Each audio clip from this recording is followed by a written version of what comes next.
سورہ توبہ کی جو آیات میں آپ کے سامنے رکھنے لگا ہوں یہ ہے اس میں سے 61ویں آیت 61 آیت ہے. اللہ کریم ارشاد فرماتے ہیں وَمِنْهُمُ الَّذِينَ يُؤْذُونَ النَّبِيَّ، ان میں سے یعنی ان منافقوں میں سے وہ لوگ ہیں جو رسول اللہ کو اذیت دیتے ہیں. اور یاد رکھیں تمام مفسرین کرام نے ان آیات کی روشنی میں یہ نتیجہ اخذ کیا ہے کہ، اور خاص طور پہ ہم اہل سنت و جماعت کا یہ عقیدہ ہے کہ جس طرح سرکار دو عالم صلی اللہ علیہ وسلم اس دنیا کے اندر موجود تھے، جس طرح اذیت دینا اس وقت سخت تکلیف دہ اور ناگوار تھا، اللہ رب العزت کی نامرضی اور اللہ رب العزت کی ناراضگی کا باعث بنتا تھا، اسی طرح سرکار کے اس دنیا سے پردہ فرما جانے کے بعد بھی اگر کوئی چیز ایسی کی جائے، کوئی زبان سے الفاظ ایسے کی بنائے جائے، کوئی گفتگو ایسی کی جائے، کوئی اشارتاً کنایتاً ایسی بات کی جائے، یا کوئی دل میں ایسی بات کرے جو رسول اللہ کی شان کے خلاف ہو، تو وہ بھی اس وقت بھی، آج بھی، اس وقت کے اندر بھی وہ رسول اللہ صلی اللہ علیہ وسلم کی اذیت کا باعث بنتے ہیں. کیونکہ ہمارے عقیدہ حق کے اہل سنت و جماعت کے نزدیک سرکار دو عالم صلی اللہ علیہ وسلم اس دنیا سے پردہ فرما جانے کے بعد بھی حیات ہیں. حیات النبی کا عقیدہ، سرکار دو عالم صلی اللہ علیہ وسلم کے اس دنیا سے چلے جانے کے بعد بھی سرکار دو عالم صلی اللہ علیہ وسلم حیات ہیں. یہ ہم اہل سنت و جماعت کا مابعل امتیاز عقائد میں سے ایک عقیدہ ہے. اس طرح ہر وہ بات جو رسول اللہ صلی اللہ علیہ وسلم کی حیات پاک، آپ کی محفل پاک میں کہی جانے کے بعد وہ بات رسول اللہ صلی اللہ علیہ وسلم کی اذیت کا باعث بنتی تھی، وہ آج بھی اسی طرح اذیت کا باعث بنتی ہے. تو آپ اندازہ لگائیں اگر کوئی اہل بیت اطہار کے خلاف بات کرے تو سرکار کو اذیت نہیں ہوگی؟ اگر کوئی یار غار سرکار کے بارے میں حضور علیہ السلام کے صحابہ کرام بالخصوص حضرت رسالت مآب صلی اللہ علیہ وسلم کے قریب ترین صحابہ کرام کے بارے میں اگر کوئی بات کرے تو رسول اللہ کو اذیت نہیں ہوگی؟ تو یہ کس کا کام ہے سرکار کو اذیت پہنچانا؟ اہل ایمان کا کام ہے؟ نہیں، اہل ایمان سرکار دو عالم صلی اللہ علیہ وسلم کی کو اذیت نہیں پہنچاتے. سرکار دو عالم صلی اللہ علیہ وسلم کو اذیت پہنچانے کا جو قرآن مجید کے اندر بیان ہے وہ منافقوں کا کام ہے. یہی وجہ ہے کہ آپ یہ دیکھیں کہ پتہ نہیں پچھلی کتنی آیات اس کے پیچھے منافقین کے طرز عمل پر گزر چکی ہیں. میں بیان کر چکا ہوں کہ اتنی آیات جو ہیں رسول اللہ صلی اللہ علیہ وسلم کے اوپر نازل ہوئی منافقوں کے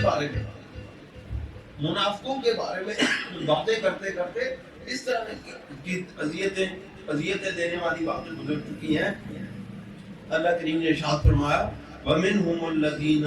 يُؤْذُونَ النَّبِيَّ وَيَقُولُونَ هُوَ أُذْنٌ. اب منافقوں کی بات کیا تھی؟ منافقوں کی بات یہ ہے کہ وہ کہنے لگے کہ رسول اللہ صلی اللہ علیہ وسلم تنہا بیٹھے ہوئے تھے.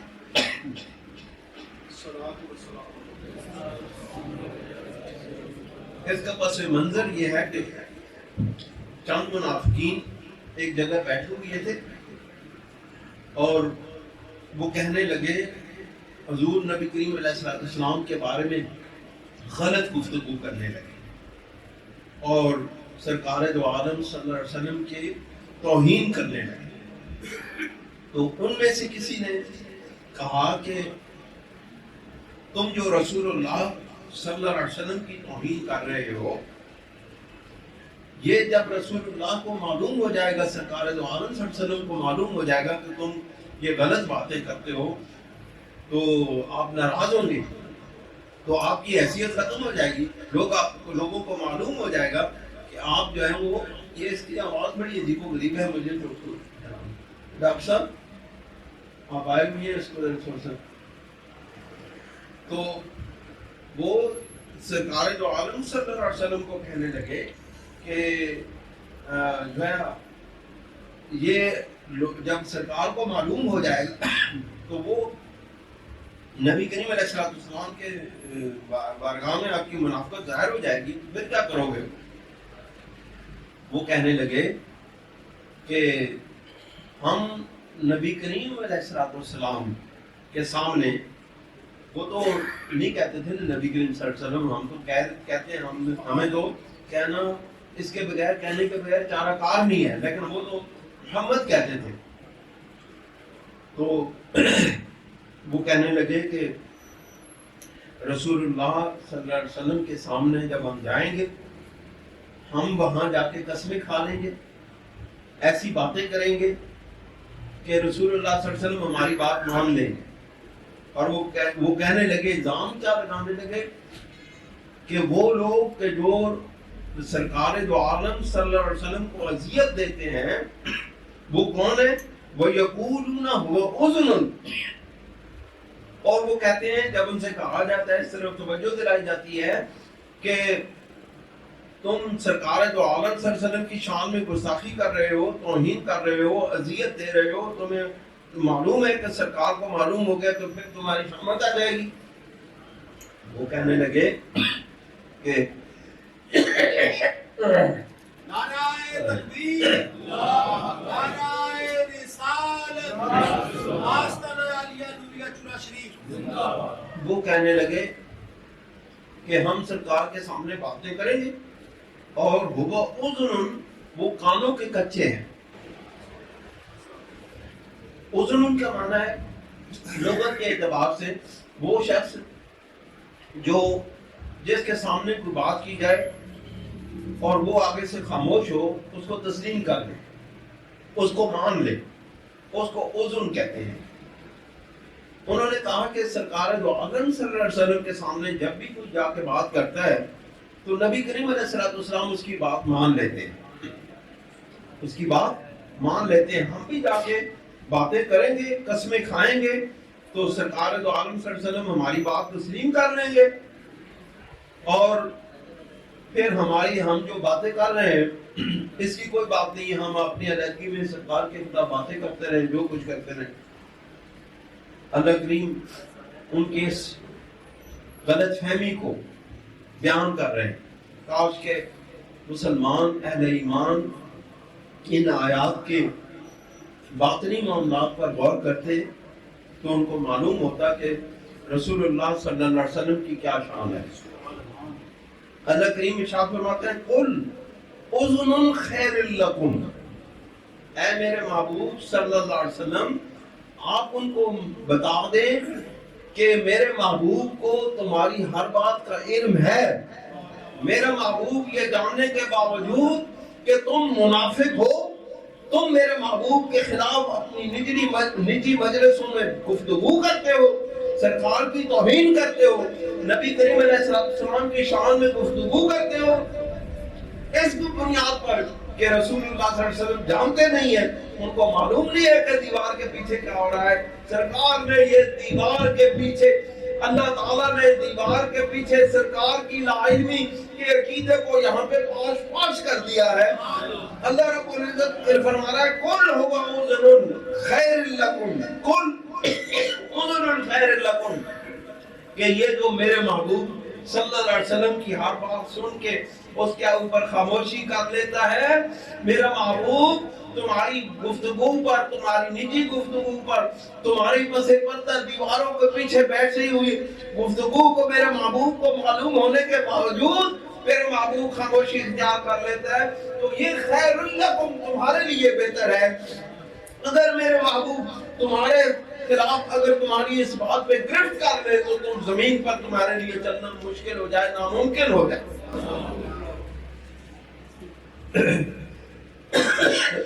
پھر فرمایا، یؤمن خیر لکم، قل اذن خیر لکم یؤمن باللہ ویؤمن للمؤمنین ورحمۃ للذین آمنوا منکم. آپ فرماتے ہیں یہ جو میرے محبوب صلی اللہ علیہ وسلم کا خاموش ہونا، سننے پر خاموشی اختیار کرنا ہے، یہ تمہارے لیے ان لوگوں کے لیے بہتر ہے، تم ان لوگوں کے لیے بہتر ہے جو ایمان لاتے ہو، وَيُؤْمِنُ بِاللَّهِ، اللہ پر ایمان لاتے ہو، وَيُؤْمِنُ لِلْمُؤْمِنِينَ، اور ایمان والوں کے لیے تم رحمت کا باعث بنتے ہو، ایمان والوں کی باتوں پر یقین کرتے ہو. اے میرے محبوب صلی اللہ علیہ وسلم وَرَحْمَةٌ لِّلَّذِينَ آمَنُوا مِنْكُمْ، اور تم میں سے جو ایمان لے کر آتے ہیں ان کے لیے یہ رحمت بن کے آئے ہیں میرے محبوب، اور یہ رحمت کی نگاہ سے تمہیں دیکھتے ہیں۔ اگر سرکار دو عالم صلی اللہ علیہ وسلم کی یہ رحمت نہ ہوتی، یہ رحمت عامہ ہے، یہاں رحمت خاص بھی ہے اور رحمت عام بھی ہے۔ رحمت خاص کس کے لیے؟ مومنوں کے لیے۔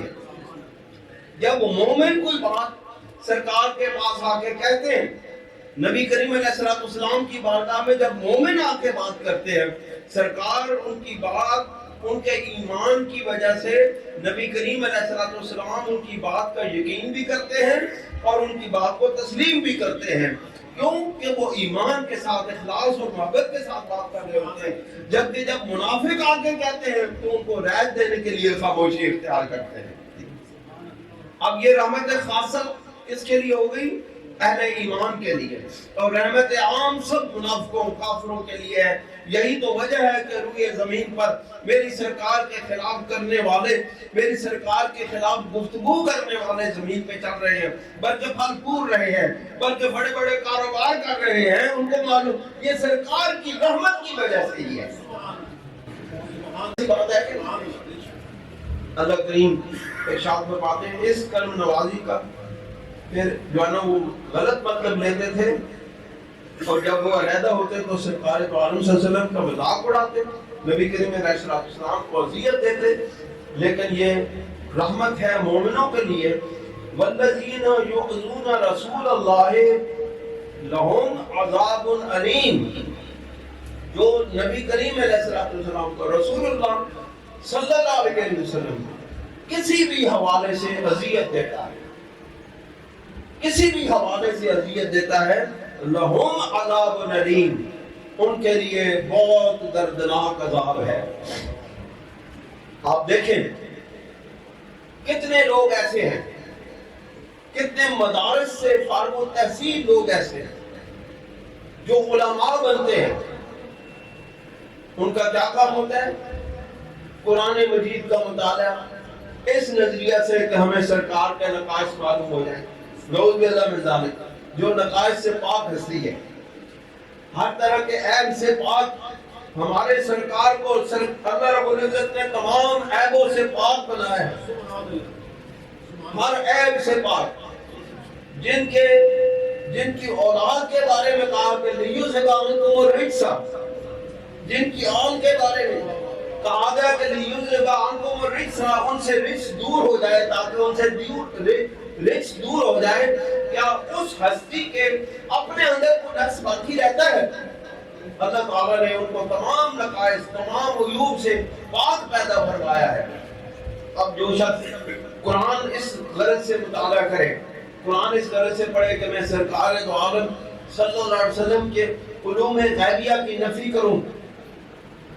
علوم غیبیہ کی نفی کروں۔ میں آج کل حضرت امام رفانی رحمۃ اللہ علیہ کے رسالہ اثبات النبوہ کی شرح کر رہا ہوں، اس میں بھی آپ رحمۃ اللہ علیہ نے حضور علیہ السلام کے مغیبات یعنی علوم غیبیہ کا اثبات کیا۔ آپ نے فرمایا کہ نبی کریم علیہ السلام کو تمام اللہ تعالیٰ نے علوم غیبیہ سے نوازا تھا، اور آپ نے فرمایا کہ تم لوگ اگر سرکار کے علوم غیبیہ کو اپنے خیال کے مطابق محدود کرنا چاہو گے تو اس کا مطلب ہے تم اللہ رب العزت کے علم کو محدود کر رہے ہو۔ آپ نے فرمایا کہ سرکار دو عالم صلی اللہ علیہ وسلم کا علم تو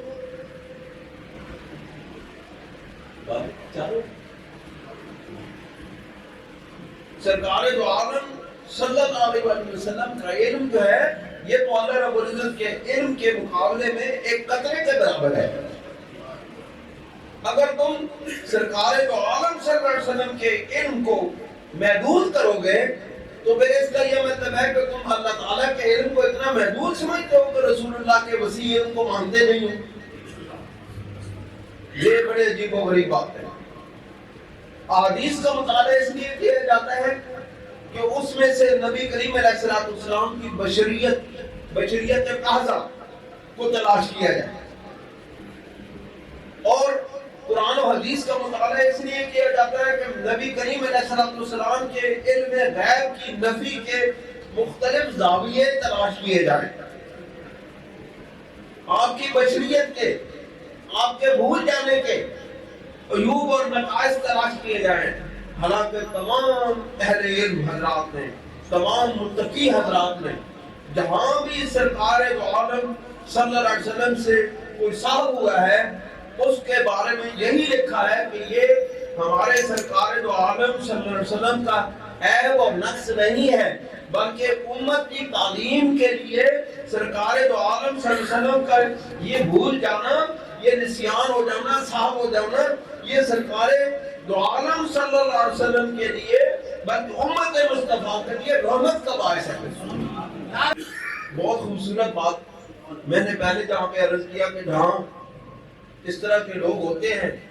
جہاں نبی کریم علیہ السلام کے ماننے والے لوگ ہوتے ہیں، آپ کی شانوں کو بیان کرنے والے لوگ ہوتے ہیں، ان کے اندر کچھ ایسے لوگ پیدا ہو جاتے ہیں جو ان کو بدنام کرتے ہیں، لیکن کچھ ایسے بدبخت لوگوں کے اندر بھی ایمان والے لوگ پیدا ہوتے ہیں جو شان مصطفیٰ کو بلند کر دیتے ہیں۔ حضرت امام فخر الدین رازی رحمۃ اللہ علیہ نے اسی قرآن مجید کی اس آیت کے پس منظر میں یہ ارشاد فرمایا ہے، اس کے تشریح میں شرح میں یہ بات لکھی ہے، بڑی خوبصورت بات ہے، اور اسی آیت کی تفسیر میں آپ فرماتے ہیں وَرَوَلْ أَسَمُّ عَنَّ رَجُلًا مِّنْهُمْ، ان منافقوں کے اندر ایک شخص، جو ان منافقوں کے اندر ایک شخص تھا، جب وہ اس طرح کی گفتگو کر رہے تھے، یہ الاسم جو ہے یہ ابن کیسان ہے، وہ بیان کرتے ہیں کہ ان منافقوں کے اندر ایک شخص تھا جس نے یہ کہا قال لقومہ ان کان ما یقول محمد حقا، کہ اس نے اپنی قوم سے یہ بات کی، جب وہ منافق سارے لوگ بیٹھے ہوئے تھے تو ان میں سے ایک منافق جو ہے وہ اٹھ کے کہنے لگا، یا بیٹھے ہی بیٹھے کہنے لگا کہ اگر تم یہ کہتے ہو کہ محمد مصطفیٰ صلی اللہ علیہ وسلم حق ہیں، سچے ہیں، وہ تمہاری باتوں پر خاموشی اختیار کرتے ہیں، تمہیں رعایت دینے کے لیے تمہیں برداشت کرتے ہیں، تاکہ اس جستجو میں، اس خیال میں کہ شاید تم کل ایمان لے آئے، اس لیے سرکار دو عالم صلی اللہ علیہ وسلم تمہاری ان غلطیوں اور ان بے باکیوں سے صرف نظر کرتے ہیں، تم سرکار دو عالم صلی اللہ علیہ وسلم کو یہ سمجھتے ہو کہ ان کو پتہ نہیں ہے، تم یہ سمجھتے ہو کہ میرے محبوب کو معلوم نہیں کہ سرکار دو عالم صلی اللہ علیہ وسلم کی ہم جو بھی گفتگو کریں، جو اذیت پہنچائیں، جو تکلیفیں دیں، ان کو معلوم نہیں۔ آپ فرماتے ہیں، اللہ تعالیٰ فرماتا ہے کہ نہیں، یہ تمہیں رعایت دے رہے ہیں اس امید پر کہ شاید تم ایمان لے آؤ۔ جس طرح حضرت جبرائیل علیہ السلام نے میدان طائف میں آ کے کہا تھا کہ سرکار اگر آپ اجازت دیں تو ہم ان دو پہاڑوں کو ملا دیں، آپ نے فرمایا تھا کہ نہیں، مجھے امید ہے کہ ان کی اولادوں میں سے ایمان والے پیدا ہوں۔ تو وہ کہنے لگے کہ وہ شخص کہنے لگا کہ اگر رسول اللہ صلی اللہ علیہ وسلم حق ہے تو فَنَحْنُ شَرٌّ مِّنَ الْحَمِيرِ، کہ ہم تو پھر انتہائی بدترین گدھوں میں سے ہیں۔ اگر محمد مصطفیٰ حق ہے، اگر مصطفیٰ سچے ہیں، پھر تو ہم گدھے ہیں، بدترین گدھے ہیں۔ فَسَمِعَهَا ابْنُ امْرَأَتِهِ، اس کی جو زوجہ تھی اس کے بیٹے نے کہا، وہاں پہ اس کا بیٹا بھی موجود تھا، فَسَمِعَهَا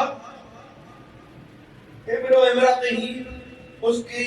زوجہ کے، اس کی بیوی کے بیٹا وہاں پہ جو موجود تھا، اس نے کہا، بڑی ایمان تازہ کرنے والا جملہ ہے، میں اس لیے آپ کے لیے نوٹ کر کے لایا ہوں۔ فقال، اس نے کہا واللہ انہ لحق، بے شک مصطفیٰ کریم صلی اللہ علیہ وسلم حق ہے، مصطفیٰ سچے ہیں، وَإِنَّكَ أَشَرٌّ مِّنْ حِمَارِكَ، اور تم بدترین گدھوں میں سے۔ انہوں نے کہا کہ تم گدھوں میں، بدترین گدھوں میں سے ہو، مصطفیٰ تو سچے ہیں، تم خود کہہ رہے ہو کہ ہم گدھے ہیں، تو پھر مصطفیٰ تو سچے ہیں، پھر تم گدھے ہوئے۔ کتنی خوبصورت بات۔ اس حالت میں پوشیدہ حقائق پر اگر نظر کی جائے تو حضور انور صلی اللہ علیہ وسلم کے منافقوں کی اظہار ثانی پر علم ہونے کے باوجود درگزر کرنا اور منافقوں کو سزا نہ دینا حقیقت میں آپ کی اعلیٰ و عرفہ شان کا بیان ہے. شان مصطفیٰ بیان ہو رہی ہے. اور اللہ تعالیٰ نے جو ان کو کہا قل اذن خیر لکم یؤمن باللہ و یؤمن للمؤمنین،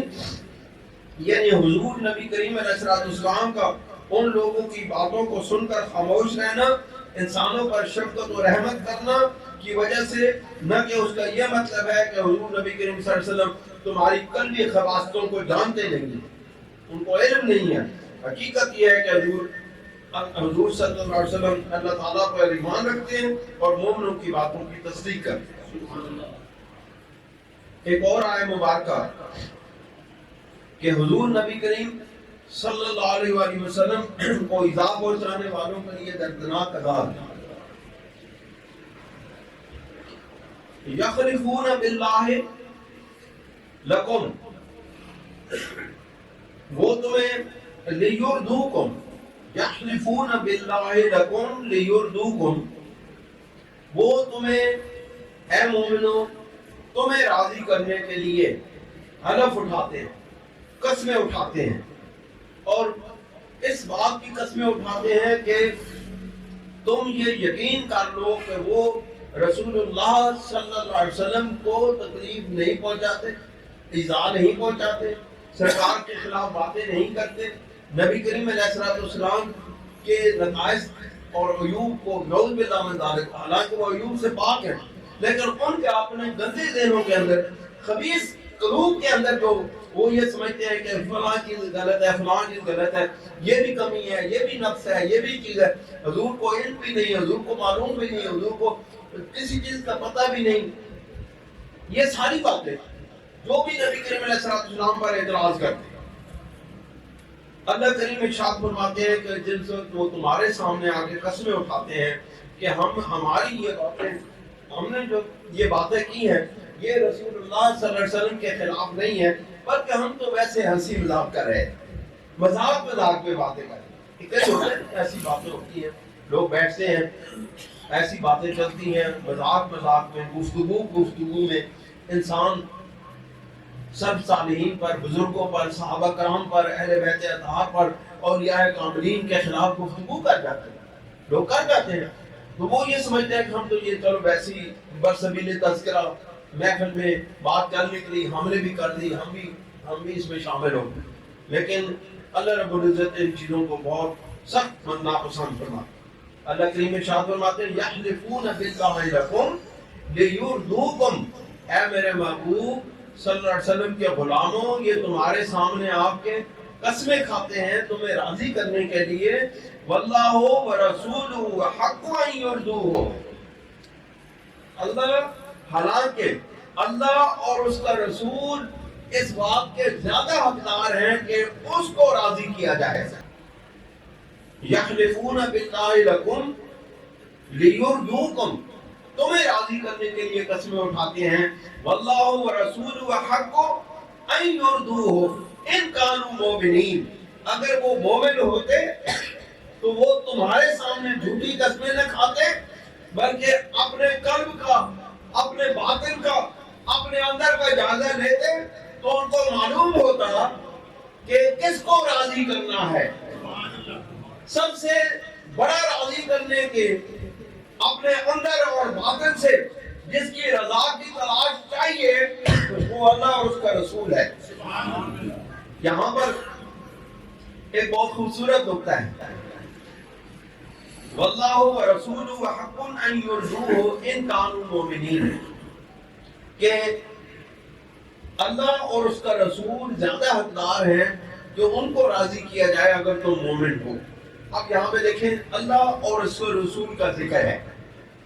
لیکن یردوہ واحد کی ضمیر ہے. نحوی اصول کے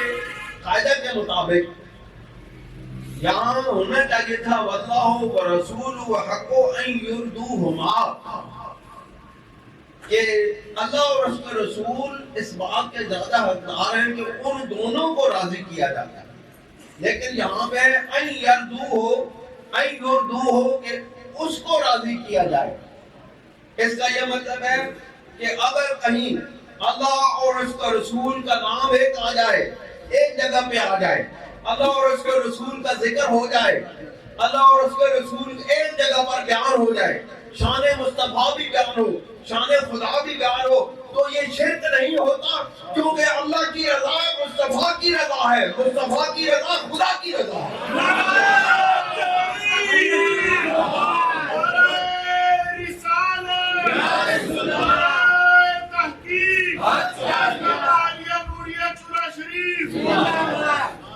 خدا کی رضا, مصطفیٰ کی رضا. خدا چاہتا ہے رضائے دو عالم. وہ کس طرح شعر ہے؟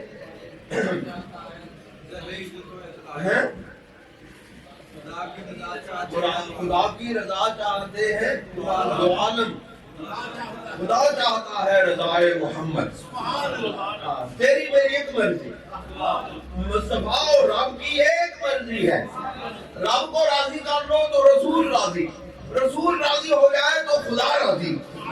اس لیے ہم بندوں کو چاہیے کہ پہلے مصطفیٰ کو راضی کریں, سرکار راضی ہو گئے تو خدا راضی ہو جائے گا. اگر سرکار راضی نہ ہوئے تو پھر تمہیں اور کوئی جائے پناہ نہیں ملے گی. ہاں, جو چھڑا لے خدا کو, وہ کیا شعر ہے, محمد نہ پکڑا چھڑا کو نہیں سکتا, کہ محمد مصطفیٰ کو راضی کیے بغیر کوئی اور جائے پناہ نہیں ہے. اللہ حضرت امام فخر الدین, میں بس آخری بات کر کے اجازت چاہتا ہوں. حضرت امام فخر الدین رازی رحمۃ اللہ علیہ اسی آیت کے بارے میں, یہ ان یردوہ کے بارے میں ارشاد فرماتے ہیں, لما وجب ان یکون رضا الرسول مطابقا لرضا اللہ تعالی لرضا اللہ تعالی وامتنع حصول المخالفت بینہما وقع الاکتفاء بذکر احدہما. آپ فرماتے ہیں کہ جب یہ بات لازم ہو گئی, لما وجب ان یکون رضا الرسول, کہ رسول اللہ صلی اللہ علیہ وسلم کی رضا مطابقا لرضا اللہ تعالی, اللہ رب العزت کی رضا کے مطابق ہے, تو ان دونوں کے درمیان اختلاف ختم ہو گیا اور ایک ہی کا ذکر اور ایک کے ہی ذکر کو کافی سمجھا گیا دونوں کے ذکر کے ساتھ. یعنی اللہ کا ذکر کیا تو رسول اللہ کا ذکر کیا, شان مصطفیٰ بیان کی تو حقیقت میں شان خدا بیان کی. کیونکہ ہمیں معلوم ہوگا کہ اتنی عظمتوں اور شانوں والے مصطفیٰ کو پیدا کرنے والا رب تعالیٰ کتنے عظمتوں اور شانوں والا ہوگا. ایک بندے نے کہا, ایک بندہ کہتا ہے کہ اپنے محبوب کو دیکھ کے, اپنے دنیا کے یہ جو عارضی محبوب, یہ ختم ہو جانے والا حسن, یہ زوال پذیر حسن, اس نے کہا کہ یا اللہ تو نے میرے محبوب کو کتنا خوبصورت بنایا ہے, تو تو نے اپنے محبوب کو کتنا خوبصورت بنایا ہوگا. تو نے میرے محبوب کو اتنا سونا بنایا ہے کہ میں اس کی طرف دیکھتا رہتا ہوں, میں اس کو چاہتا رہتا ہوں, میں اس کو سوچتا رہتا ہوں, میں اسی کے خیالوں میں گم رہتا ہوں. محبوبہ, اے میرے ربا, تو نے اپنے محبوب کو کیسا خوبصورت بنایا ہوگا کہ جس محبوب کو دیکھتے ہوئے صحابہ نے اپنے تن سے جدا کروا دیے, اپنا جان مال عزت آبرو مصطفیٰ کے قدموں میں اپنی پیش کر دی اور سب کچھ لٹا دیا. تو نے اس محبوب کو کتنا خوبصورت بنایا ہے.